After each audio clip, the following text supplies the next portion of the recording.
Alors que le premier chapitre, M1, concernait la cinématique, c'est-à-dire l'étude du mouvement d'un point, nous allons maintenant nous intéresser à la dynamique, c'est-à-dire au lien qui existe entre ce mouvement que nous avons étudié précédemment et les interactions avec le milieu extérieur. Nous allons pour cela introduire la notion de principe de la mécanique. Donc, les principes de la mécanique sont au nombre de 3. Le premier est le principe d'inertie, ou premier principe de Newton. Il nous permet de différencier deux grandes familles de référentiels, les référentiels qui sont galiléens et les référentiels non galiléens. Je vous rappelle le premier principe de l'inertie. Il existe des référentiels que l'on appelle référentiels galiléens, dans lequel un point M observé sans interaction a nécessairement un mouvement rectiligne uniforme ou est au repos. En conclusion, qu'est-ce que veut dire notre principe d'inertie? C'est si on se place dans ce genre de référentiel, les référentiels galiléens. Si on voit un point M sans interaction, son mouvement est rectiligne uniforme ou il est à l'arrêt perpétuellement. Mais si on observe une modification de sa trajectoire ou une accélération, une décélération, eh bien cela nécessairement veut dire qu'il y a interaction avec le milieu extérieur.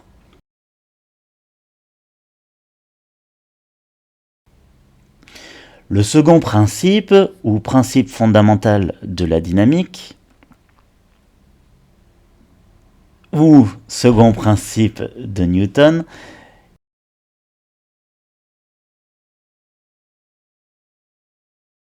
permet de relier la quantité de mouvement, c'est-à-dire la masse fois la vitesse, avec les interactions du milieu extérieur, la somme des forces.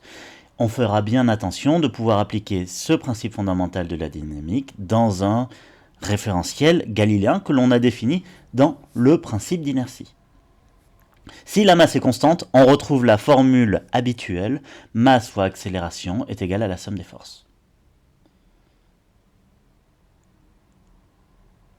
On retrouve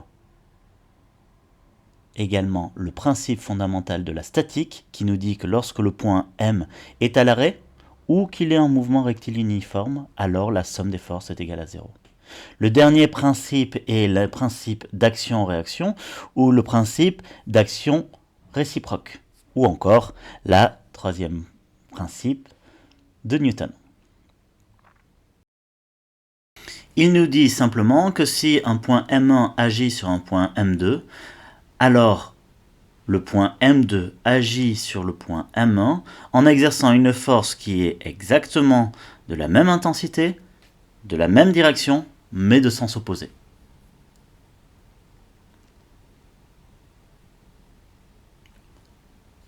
On a donc l'égalité F1 sur 2, la force qu'agit 1 sur 2 est égale à moins la force que 2 soumet à 1.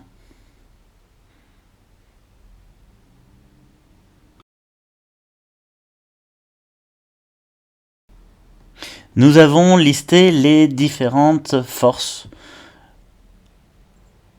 que nous étudierons tout au long de l'année. Alors, nous avons vu d'abord les interactions fondamentales, c'est-à-dire l'interaction forte, l'interaction faible,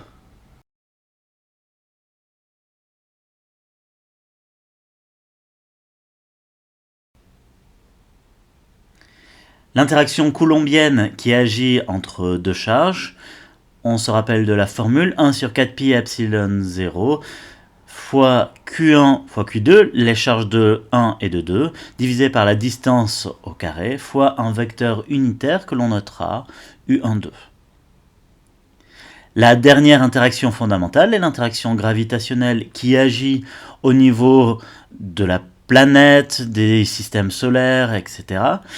La forme de cette interaction est exactement la même que celle de l'interaction coulombienne, à ceci près que ce ne sont pas les charges qui interviennent, mais les masses.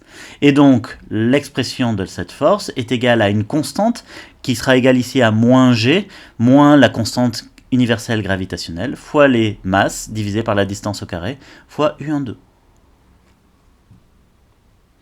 Ces 4 interactions permettent de comprendre toutes les forces que nous allons voir tout au long de l'année.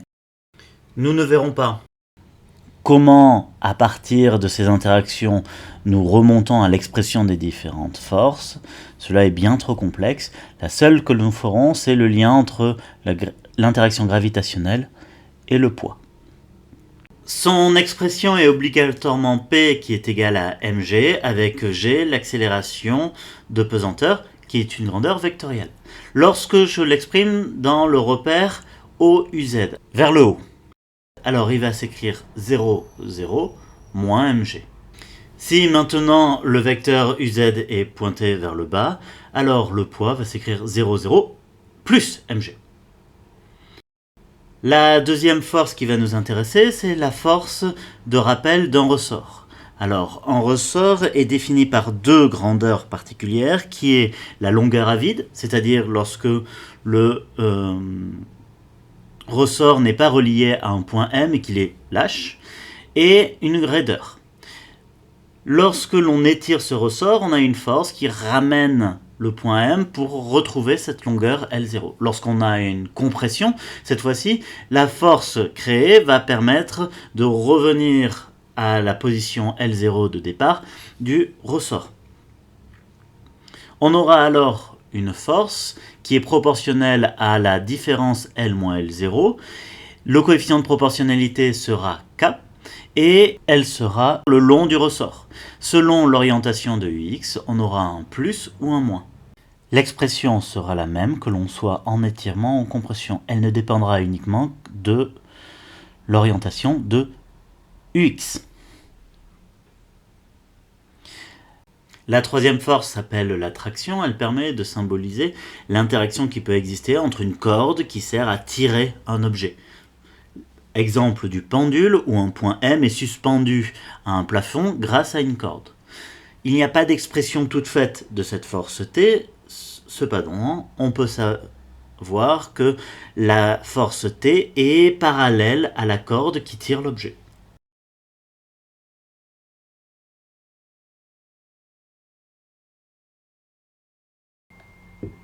La force suivante est la force de contact avec un solide. Exemple, un bloc posé sur une surface. Il va y avoir deux forces. Tout d'abord, la force Rn. Et deuxièmement, la force RT. La somme des deux produit une réaction RT plus Rn.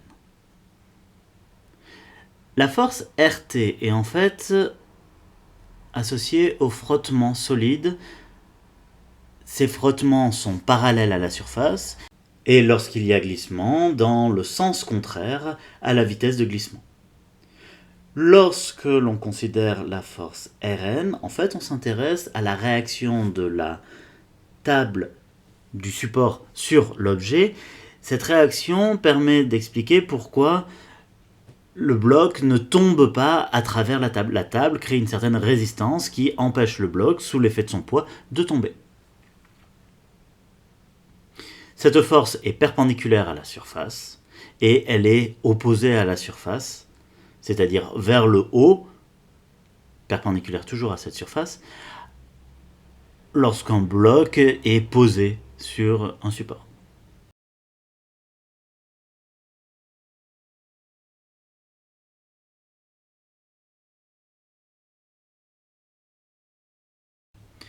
Il existe une loi qui relie RT et Rn. Il s'agit de la loi de Coulomb. S'il y a un non-glissement, alors la norme de RT est plus petite que un certain coefficient petit f, coefficient de friction, fois la norme de Rn. S'il y a glissement, alors on a une égalité entre la norme de RT et le produit f fois la norme de Rn. Fondamentalement, dans le cas glissement et dans le cas non-glissement, le coefficient f est légèrement différent. Mais pour notre niveau, on ne s'y intéresse pas. On peut retenir que si la vitesse de glissement est égale à 0, alors on aura une inégalité pour les normes. Si on a une différence pour la vitesse de glissement, alors on aura une égalité pour les normes. La prochaine force est la force de frottement fluide qui permet de modéliser l'effet d'un fluide qui freine en fait un point M qui est en mouvement avec une certaine vitesse V. Cette force est toujours opposée à la vitesse.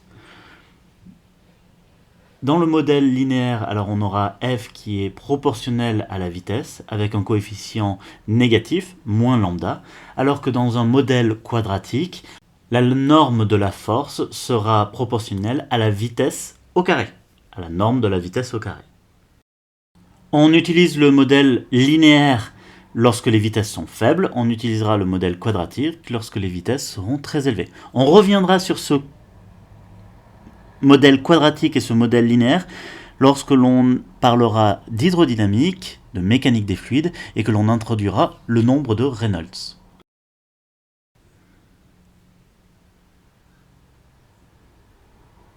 Nous avons une dernière force qui est la poussée d'Archimède. La poussée d'Archimède intervient lorsqu'un objet se trouve dans un fluide. Elle est associée en fait à la pression qu'exerce ce fluide sur l'objet et il en résulte une force qui est la poussée d'Archimède qui est toujours orientée vers le haut, c'est-à-dire opposée à l'accélération de pesanteur G. Et on aura une formule qui sera moins ρ du fluide fois le volume immergé fois G. Exactement comme pour le poids, son expression est inchangée. Par contre, ses coordonnées selon UZ dépendra de l'orientation du vecteur UZ. Donc si UZ est vers le haut, on aura plus ρf fois le volume immergé fois G UZ. Si le UZ est par contre vers le bas, alors on aura moins ρf volume immergé fois G. Toute dernière partie du cours, c'est la méthode de résolution d'un problème de mécanique. Donc, toujours, lorsque vous êtes en train de faire une étude mécanique, il va falloir bien définir le système. C'est-à-dire, quel est le système que vous êtes en train d'étudier, dans quel référentiel vous vous placez, et particulièrement, faire bien attention que ce référentiel soit galiléen. S'il ne l'est pas, alors il faudra introduire de nouvelles lois. Ce n'est pas le cas pour le moment. Donc, toujours vérifier que c'est un référentiel galiléen. On introduit un repère qui est judicieux, c'est-à-dire qu'il suit un peu le mouvement de l'objet. Si c'est un mouvement rectiligne uniforme, on utilisera plutôt le repère cartésien. Si c'est un mouvement circulaire, on utilisera plutôt le repère cylindrique.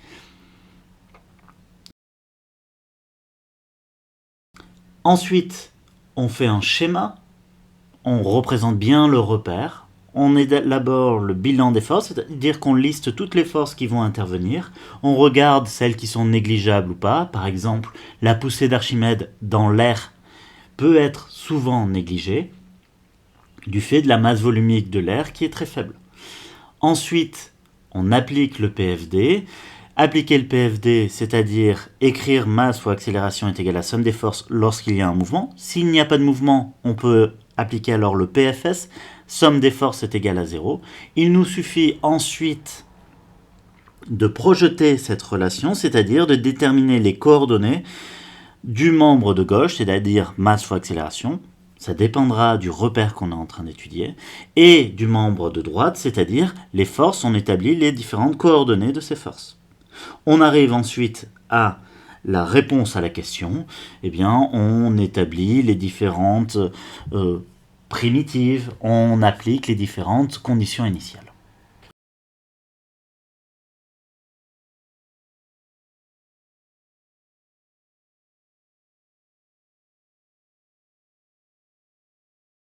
Voici donc un petit résumé du cours sur la dynamique. On n'oublie surtout pas que, en plus de connaître ce cours, il faut maîtriser les méthodes d'application.